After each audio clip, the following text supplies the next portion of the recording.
तो अस्सलाम वालेकुम। आप लोग कैसे हैं दोस्तों? उम्मीद करता हूँ कि आप लोग बहुत अच्छे होंगे। तो आज हम लोग आ चुके हैं अवैसी साहब से मिलने के लिए बादुगंज। आप लोग वीडियो में बन के रहिएगा। अफरोज रानी ब्लॉग में अगर आप लोग नए हैं तो चैनल को सब्सक्राइब कीजिएगा। हम लोग आ चुके हैं, देख सकते हैं किस तरह का भीड़ है अवैसी साहब को देखने के लिए। देख सकते हैं उसका प्रोग्राम चालू भी हो चुका है। लाखों का तादाद है अवैसी साहब से मिलने के लिए दोस्तों।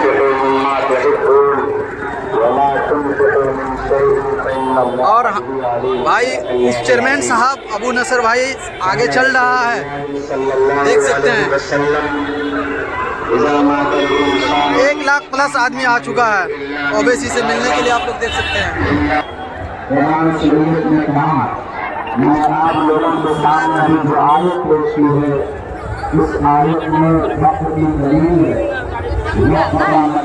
वीडियो अच्छा लगे भाई शेयर कीजिएगा। आज अवैसी साहब से मिलने हम लोग पहुंचे हैं। पता होना चाहिए कि वक्त अब से 1400 साल पहले इमाम शाफी फरमाते हैं कि सबसे पहले वक्त इस जमीन पर अगर किसी ने किया है तो जनाब मोहम्मद रसूलुल्लाह सल्लल्लाहु अलैहि वसल्लम ने वक्त किया। उसके बाद हजरत उस्मान ने, हजरत उमर ने और इसी तरह दूसरे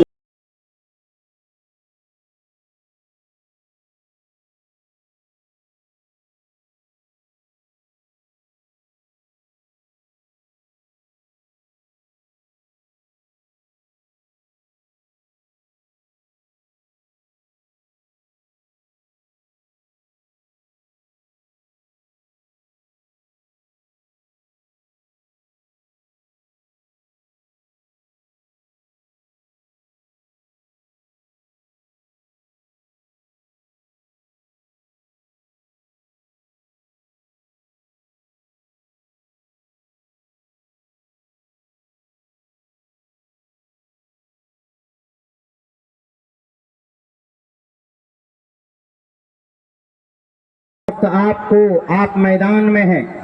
मुल्क हिंदुस्तान में अगर इस बिल के खिलाफ सबसे ज्यादा जिस जमात ने जनाब असदुद्दीन ओवैसी साहब का जो तकरीर था पार्लियामेंट में बिल फाड़ने का जो काम किया था, उसमें प्रभावित होकर के हमने MIM ज्वाइन किया। और मैं आप लोगों को यकीन दिलाना चाहता हूं कि हमने जब कांग्रेस में रहा तो डंके के चोट पर रहा। और मैं आप आज ऐलान करता हूं कि मैं MIM में भी अब रहूंगा तो डंके के चोट पर रहूंगा। और मैं आप लोगों से दुआ का दरखास्त करता हूं कि हमारा अगर लाश उठे तो इसी झंडा के तले लाश उठे। अगर कोई सोचता है कि ये पार्टी बदल देगा, तौसीफ आलम दोस्ती भी खुल के करता है तो दुश्मनी भी खुल के करता है। इसीलिए हमने असदुद्दीन ओवैसी साहब से दोस्ती किया है तो खुल के दोस्ती करेंगे इंशाअल्लाह। आज हमारे देश के प्रधानमंत्री कहते हैं कि हमारे देश में मुसलमान पंचर बनाते हैं। मैं चाय वाला का बेटा से कहना चाहता हूं, किसी पर उंगली उठाने से पहले अपने गिरिमा में झांक के देखिए, तुम भी स्टेशन में चाय बेचता था। अगर आज हम पंचर बनाते हैं तो कल का दिन आपको भूलना नहीं चाहिए। और मैं उस दिन कहा था किशनगंज में कि मैं ज्यादा तो पढ़ा लिखा नहीं हूं, लेकिन मैं मंच में आके कहता हूं कि मैं मैट्रिक तक पढ़ा लिखा हूं, मेरा डिग्री दिखाने के लिए मैं तैयार हूं। लेकिन हमने उस दिन कहा था कि अनपढ़ प्रधानमंत्री, क्यों कहा था? आज तक वो डिग्री नहीं दिखाने का काम किया है हमारे माननीय प्रधानमंत्री जी। इसीलिए मैंने कहा था कि आप अनपढ़ प्रधानमंत्री हैं। और हमने तरीपार जो हमारे जो गृह मंत्री बन के हैं, मैं उनका कुर्सी को सलाम करता हूं, लेकिन जो कुर्सी पर बैठे हुए हैं उसको मैं थूकता हूं, उसका काम काज करने का जो अंदाजा। आपने 3 तलाक हमारे माथे पर थोपा, आपने हमसे बाबरी मस्जिद छीन ली, आपने धारा 370 का धारा खत्म कर दिया। आज हमारे ऊपर काला कानून वक्फ संशोधन बिल आज पास कर दिया। हम नहीं मानेंगे 30 करोड़ मुसलमान हिंदुस्तान नहीं मानेंगे। तुम हमको कहां ले जाओगे? तुम्हारा जेल में जगह नहीं होगा। 30 करोड़ मुसलमानों को जब जेल में ले जाओगे, तुम्हारा जेल कम हो जाएंगे, कम पड़ जाएंगे। मैं वादा करता हूं असद साहब से कि आप वक्फ बिल के खिलाफ आपने झंडा उठाने का काम किया है। मैं वादा करता हूं सीमांचल वासी के तरफ से मैं आपके साथ खड़ा हूं। अगर गोली खाने का भी काम खाना करेगा तो हम लोग खाने के लिए तैयार हैं। लेकिन हम अपना कब्रिस्तान छीनने नहीं देंगे, हम अपना मदरसा छीनने नहीं देंगे, हम अपना मस्जिद छीनने नहीं देंगे, हम अपना ईदगाह छीनने नहीं देंगे। ये काला कानून जो हम लोगों के माथे पर थोपा गया है, ये काला कानून अगर लागू हो जाता है तो हमारा कब्रिस्तान ले लेंगे, हमारा मस्जिद ले लेंगे, हमारा ईदगाह ले लेंगे, हमारा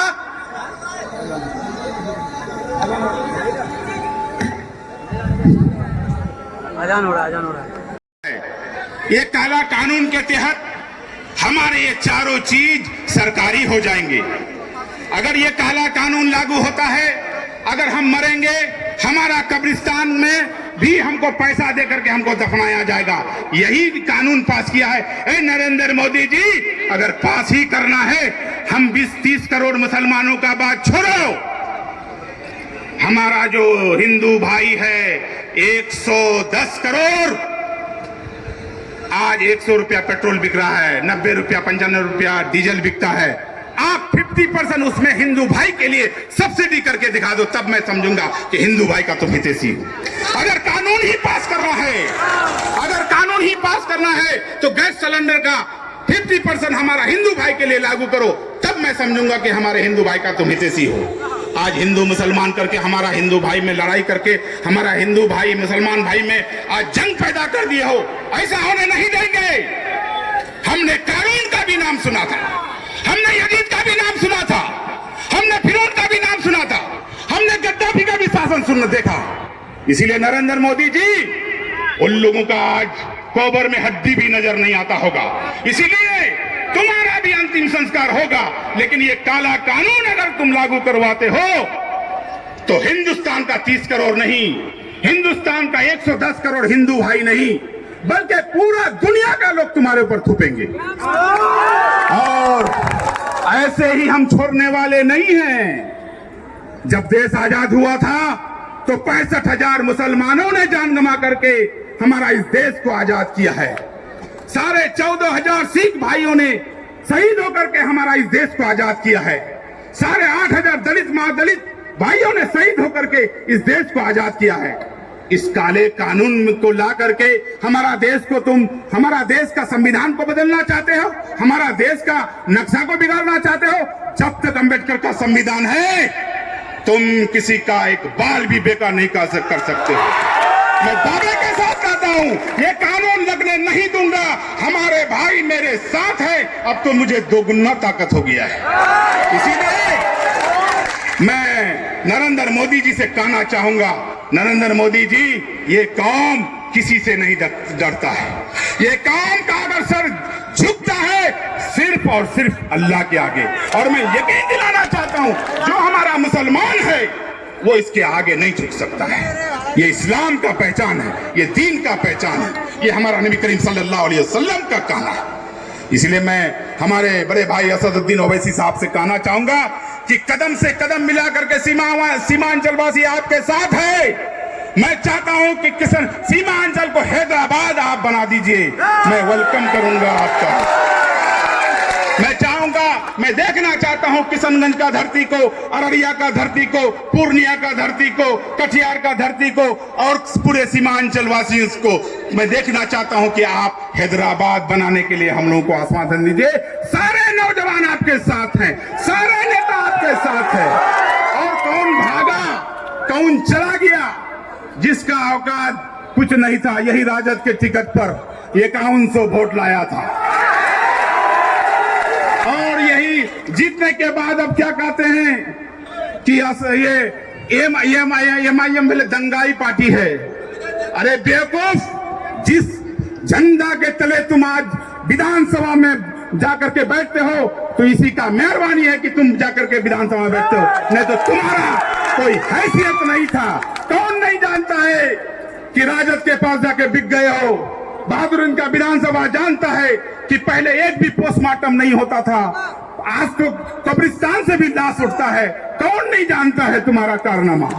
इसीलिए मैं यकीन दिलाना चाहता हूं भाइयों और दोस्तों, अगर हमारा 4 टर्म का कार्यकाल में कोई गलती हुआ है तो मैं उसके लिए माफी चाहता हूं। और उनके साथियों की मेहनत ने मजलिस इत्तेहादुल मुस्लिमीन को किशनगंज से वाला खैरा मेले मुंतखब करवाया।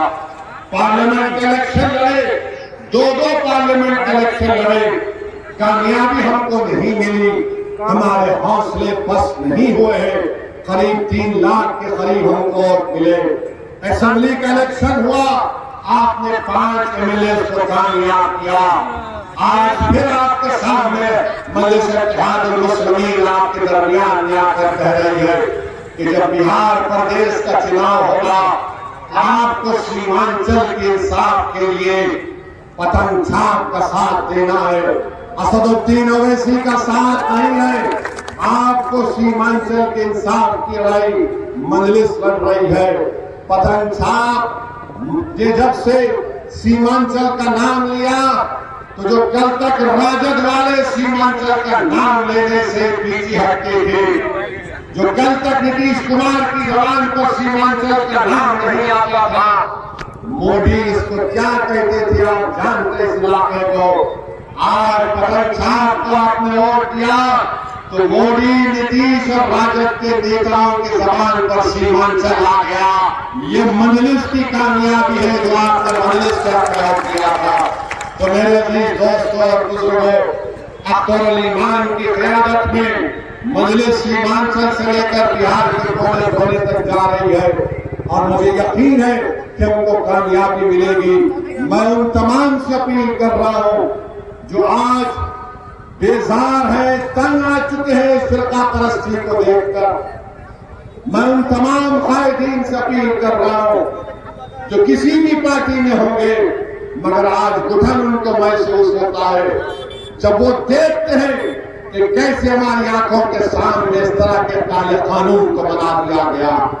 वो ये महसूस करते हैं, अपनी जमीन उनको पुकार पुकार कर उनसे कहता है कि वक्त आ चुका है कि बिहार में हम अपनी एक क़यादत को बनाएं। जब यादवों की क़यादत हो सकती है, जब कुशवाहा और कुर्मी की क़यादत हो सकती है, जब प्रकाश की क़यादत हो सकती है, जब दलित भाई बहनों की सियासी क़यादत हो सकती है, तो क्या गरीब और मजलूमों की क़यादत नहीं बन सकती। मेरे भाई, ये फैसला आपको दोबारा करना और मैं आपसे अपील कर रहा हूं कि हम अपनी क़यादत को बनाएंगे इंशाअल्लाह ताला, ताकि एक अख्तर अली मान आपने देख लिया कि 4 भगोड़े तो भाग गए थे, सीमांचल के लिए एक काम नहीं कर सके, मगर एक अख्तर अली मान पूरे बिहार असेंबली के लिए भारी पड़ चुका है।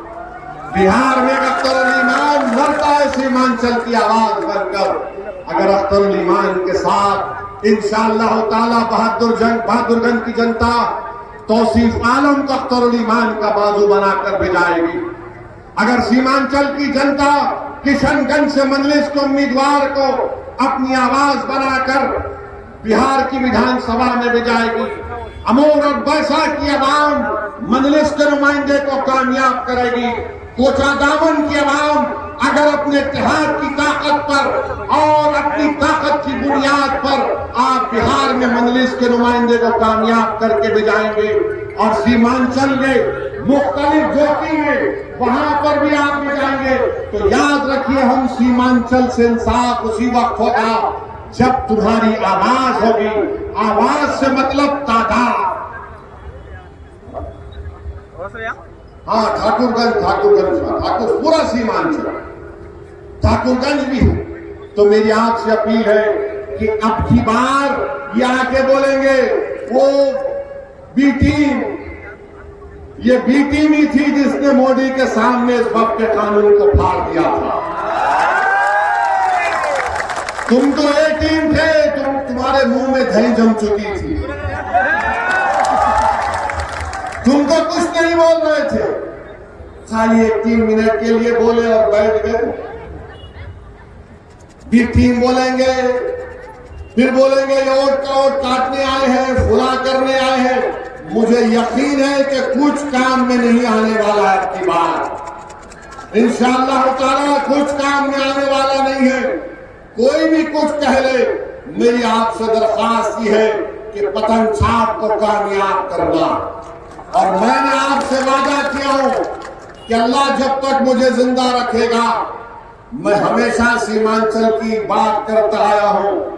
मेरे जिस्म का एक हिस्सा इस बात को मुझसे पुकार कर कहता है कि सीमांचल से इंसाफ होगा तो बिहार तरक्की करेगा, भारत मजबूत होगा।